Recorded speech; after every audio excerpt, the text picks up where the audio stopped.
waxaa jiray wiil iyo gabar. waxay ahaayeen saaxiibo aad iskugu dhow.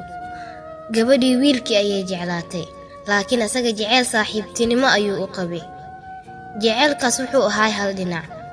maalin ayay gabadhii go'aan ku gaartay inay jeceylkeeda sheegato. way wacday.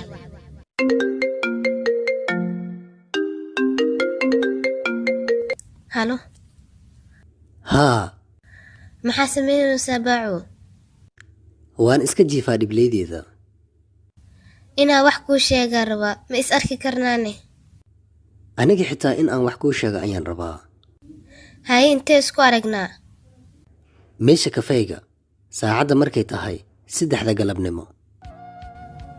way damisay taleefanka ayadoo qalbigeeda garaacmaayo. aad ayayna u faraxsaneed. waxaa soo dhowaatay xilligii balanta.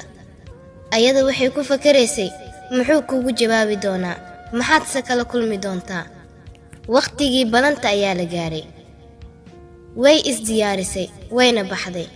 markay tagtay meeshii balanta waxay aragtay saaxiibkeed oo fadhiyo oo sugaayo. way u tagtay. ugu dambayntii ma timid? hee, animaa soo daahay. haye waayahay, soo fadhiiso. ii sheeg noo, maxaa ii sheegi rabtay? waxaan rabaa in aan kuu sheego arrin. maxaa waaye? saaxiibtaa Faadumo. hee, maxaa ku dhacay? waan isjecelnahay. waxaan rabaa in aan guursado. way naxday. ilin ayaana ku soo istaagtay.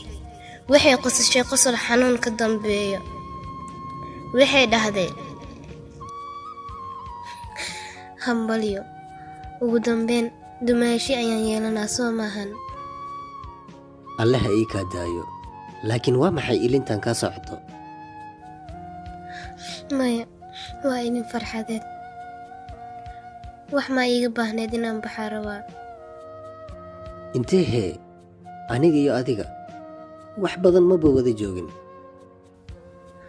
waa daahay, waa inaan baxaa. boorsadeeda ayay qaadatay wayna baxday. ayadoo ilinta ka socoto ay qoysay dharkeeda. wiilkii wuxuu soo xasuustay maanta markay soo wacaysay inay dhahday inaa wax kuu sheegaa rabaa.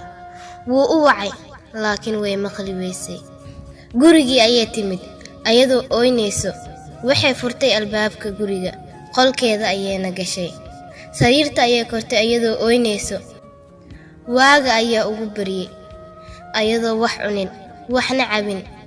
galab ayayna ku noqotay. hooyadeed ayaa qolka u soo gashay ayadoo raashin u wado. hooyo waxay aragtay gabadheeda oo dhulka jiifto. raashinka ayay miiska saartay. waxay bilowday inay kiciso si ay wax u cunto. laakiin gabadha uma aysan jawaabin.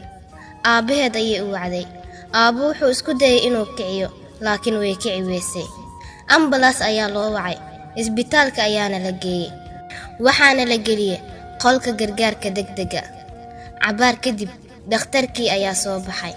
iga raali noqda, wax walba aan awooday waan sameeyey, laakiin gabadhaada waxba kama qaban karno. xaaladeeda khatar ayay ku sugan tahay. aabbaheed ayaa dhahay, maxaa ku dhacay gabadheyda? way ii fiicneed, meelna lagama haynin. dhakhtarkii wuxuu dhahay, sida ii muuqato gabadhaada saacado badan ayay oynaysay ayadoo afka gacanta ku hayso si uusan qofna u maqlin. neefta saas ayay iskugu xirtay. ooyintii badneed darteed wadnaheeda aad ayuu u shaqaynayay. sidaas daraaddeed saameyn ayuu ku yeeshay.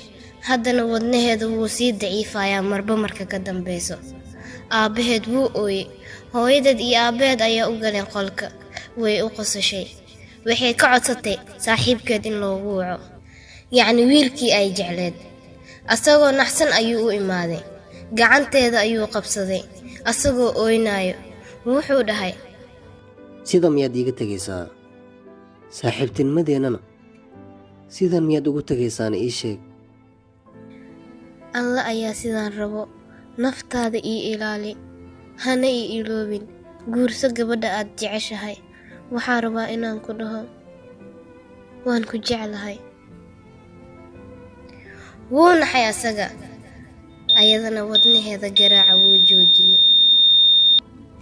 jaceylka halka dhinac wuu xanuun badan yahay wuxuuna qarka u saaran yahay dhimasho